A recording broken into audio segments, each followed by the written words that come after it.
மன ஆரோக்கியத்துக்கு கனடா நாட்டில் கிடைத்த ஆதரவை குறித்து பகிர இருக்கின்றேன்.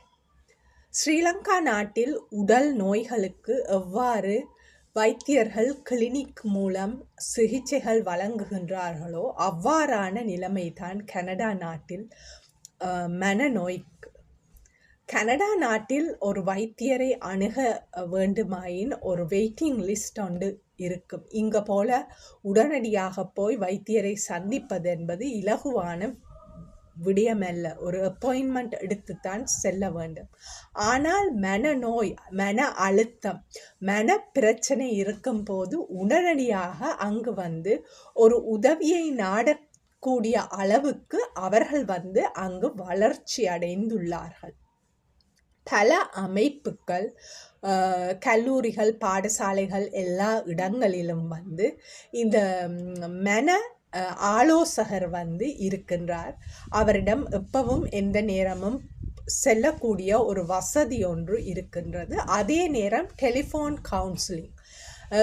நான் டொரண்டோ ரேப் கிரைசிஸ் சென்டரில் 24 மணித்தியால அந்த ஆலோசனை வழங்கும் அந்த இடத்தில் நான் பணியாற்றியுள்ளேன். ஆகவே இவ்வாறு அந்த இரவு நேரத்திலேயும் நான் செய்துள்ளேன். அங்கு பணியாற்றியுள்ளேன். இரவு நேரத்திலும் கால் வாரது வழக்கம். ஆகவே எந்த நேரத்திலும் யாரும் ஏதாவது தேவை இருக்குமானால் அந்த நபருடன் பேசி அந்த நபருக்கு உதவி செய்து அந்த நபருக்கு ஒரு உற்சாகமாக உதவியாக இருப்பதற்காக நாங்கள் எங்களை அர்ப்பணிப்புடன் சேவையாற்றக்கூடிய ஒரு வாய்ப்பு அந்த நாட்டில் எங்களுக்கு கிடைக்கப்பெற்றது ஒரு பாக்கியம்தான். மன ஆரோக்கியத்துக்கான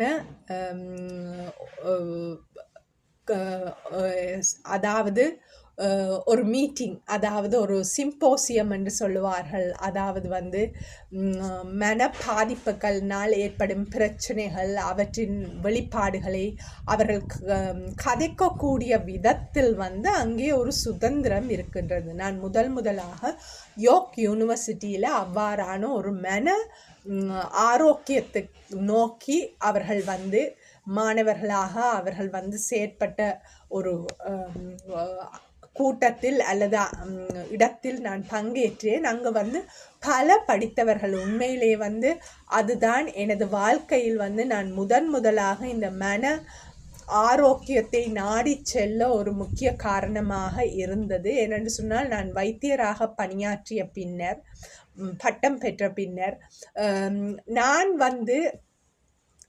எவ்வாறு எனக்கு நோய் இருக்கின்றது அல்லது எவ்வாறு நான் ஒரு நோயாளி போல கொடுக்க முடியும் என்ற ஒரு தயக்கம் இருந்தது. ஆனால் அந்த இடத்துக்கு சென்ற போது ஒலிம்பிக்கு சென்ற நபர்களே அந்த இடத்தில் தங்களுடைய பிரச்சனைகளை பகிர்ந்து கொண்டார்கள். விண்வெளிக்கு செல்லக்கூடிய அளவு, அந்த அளவுக்கு அவர்கள் திறமை வாய்ந்தவர்கள், வைத்தியர்கள், பொறியியலாளர்கள், பல துறையில் மிகவுமே தேர்ச்சி பெற்ற நபர்கள் தமது மன அழுத்தம், மன பிரச்சனைகளை பற்றி பகிர்ந்தது நான் இந்த பாதையில் செல்வதற்கு ஒரு முக்கியமான ஒரு காரணமாக அமைகின்றது. அந்த வெளிப்பாட்டு தன்மை, அது ஏற்கும் மனநிலையில் கனடா நாடு எந்த ஒரு குற்றமும் குறையுமின்றி அதை வரவேற்பதில் கனடா ஒரு தனித்துவமான நாடு.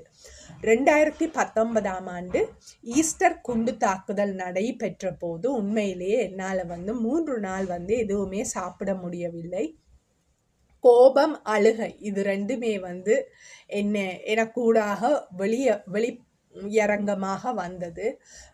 95 நவாலி குண்டு வீச்சு ஈஸ்டர் குண்டு தாக்குதலின் போதுதான் எனக்கு மேலே எனக்கு சர்ஃபேஸ் வெளியில் வந்தது அதன் பாதிப்பு. ஆனால் அங்கு அவர்கள் என்னை நான் செய்வது சரி, ஈவன் நான் பாதுகாப்பில்லை என்று சொல்லி குளறிய போது நான் அவ்வாறு வெளிப்படுத்துவது சரி என்று சொல்லி எனக்கு அங்கீகாரத்தை தந்த ஒரு நாடு. எந்த ஒரு குற்ற உணர்வும் எனக்கு இருக்கவில்லை. அந்த நேரம் நான் ஸ்ரீலங்காவில் இருந்து அவ்வாறு ஒரு நிலைக்கூடாக நான் போயிருந்தேன் என்று சொன்னால் நிச்சயமாக இந்த நாடு வந்து என்னை லூசு விசரு என்றெல்லாம் பட்டத்தை சூற்றி என்னை மிகவுமே கேவலப்படுத்தி இருந்திருக்கலாம். ஆனால் அந்த நாடு வந்து அந்த ஒரு புரோக்கன், அதாவது உடைந்த நிலையிலும் என்னை வந்து மிகவுமே வந்து ஒரு அங்கீகாரத்தோடு ஒரு விசேடமான ஒரு நிலையில் என்னை பாதுகாத்து எனது மனநோய் சிகிச்சை நிபுணரோடாக என்னை வந்து ஒரு புதிய உருவில் உருவாக்கி தந்த ஒரு நாடு. அதே நேரம் art therapy, story telling, clay therapy, music therapy, இவ்வாறு பல வகையான சிகிச்சை முறைகளை பெற்றுக்கொள்வதற்கு அவர்கள் உறுதுணையாக இருந்தார்கள். இவை யாவுமே வந்து எனக்கு வந்து ஹெல்த் கார்டு, அதாவது எமது வழங்கப்பட்ட அந்த சுகாதார கார்டை வைத்துத்தான் நான் எல்லாவற்றையும் இலவசமாக பெற்றுக்கொள்ள முடிந்தது. உண்மையிலே வந்து போர், பாலியல், சிறுவயது பாலியல் துஷ்பிரயோகம், அதுக்காக ஒரு தனிப்பட்ட கேட் ஹவுஸ் என்ற ஒரு தனிப்பட்ட இடத்தில் முழுமையான சிகிச்சை எனக்கு வழங்கப்பட்டது. மற்றது பாலியல் வன்முறை, இதற்கான இடத்தில் வந்து ஆர்ட் தெரப்பி மூலமாக சிகிச்சை வழங்கப்பட்டது. போரின் வடுக்கள் வந்து கிளே தெரப்பி, அதாவது களிமண்ணிலான படைப்புக்குள்ளாக இவ்வாறு பலவிதமான சிகிச்சை. ஸ்டோரி டெல்லிங், அதுவும் வந்து ஒரு முக்கியமான ஒரு விடயம். எல்லாவற்றையும் வெளிப்படுத்தும் போதே வந்து நிச்சயமாக நல்ல ஒரு ஆரோக்கியமான ஒரு மனநிலையை நாங்கள் எங்களுக்குள் உருவாக்கலாம். ஒரு குற்றப்படுத்தாத, குற்றவாளியாக எங்களை பார்க்காத ஒரு நல்ல ஒரு மனிதர் எமக்கருகில் எம்மோடு இருந்தாலே வந்து நாங்கள் நிச்சயமாக வந்து பூர்ணமாக ஒரு நல்ல நிலைக்கு வந்துடலாம். அது நான் சந்தித்த அனைத்து உளவியல் சிகிச்சை நிபுணர்களும் மற்றும் சாதாரண நபர்களும், பாதிக்கப்பட்ட மற்ற நபர்களும் வந்து அந்த ஒரு சேஃப் ஸ்பேஸ், பாதுகாப்பான ஒரு இடத்தை நமக்கு ஏற்படுத்தி தந்தது ஒரு பெரிய ஒரு முக்கியமான விடயம். இவை தான் நான் வந்து மிகவுமே வந்து ஒரு தெம்பான, ஒரு துணிச்சலான ஒரு வாழ்க்கையை வாழ்வதற்கு ஒரு காரணமாக அமைகின்றது. ஏனென்று சொன்னால், மனம் ஆரோக்கியமாக இருந்தால் உடல் ஆரோக்கியமாக இருக்கும், சுற்றுச்சூழல் வந்து ஆரோக்கியமாக இருக்கும், எல்லாமே வந்து ஆரோக்கியம் அடைந்துவிடும் மனம் ஆரோக்கியமாக இருந்தால். என்றால் முன்னர் வந்து மிகவுமே வந்து ஒரு உடல் ஆரோக்கியமற்ற நிலையில் இருந்த நான், ஆனால் இந்த மனம் ஆரோக்கியம் அடைந்த பிறகு உடலும் தெம்பாக இருக்கின்றது. அதற்கு மனம் ஒரு முக்கியமான காரணமாக இருக்கின்றது. மனதின் அந்த சந்தோஷம், அது வந்து மிகவும் முக்கியமானது. அந்த சந்தோஷம், அந்த நிம்மதி, அந்த தைரியம் இருக்குமானால் எந்த பிரச்சனைகளையும் இலகுவாக கடந்து செல்லலாம். அதை வந்து எனக்கு தந்தது வந்து கனடா நாடாக இருக்கின்றது.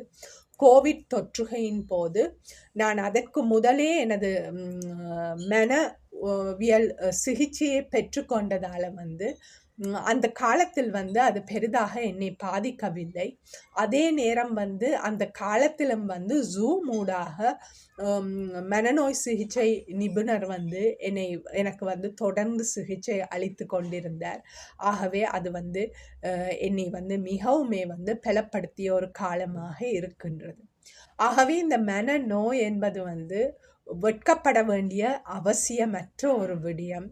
அது வந்து ஒரு எவ்வாறு டயபிட்டிஸ், ப்ரெஷர் இவ்வாறு எல்லாம் இருக்கின்றதோ அதே போல தான் மன அழுத்தமும் ஒரு சாதாரண விடயம். அதை வந்து நாங்கள் சாதாரணமாக ஏற்றுக்கொண்டு அதற்குரிய சிகிச்சை முறைகளை நாங்கள் பெற்றுக்கொள்வோமானால் நிச்சயமாக நாங்களும் சந்தோஷமாக வாழலாம். எம்மை சுற்றி உள்ளோரையும் சந்தோஷப்படுத்தி வாழலாம். நன்றி, வணக்கம்.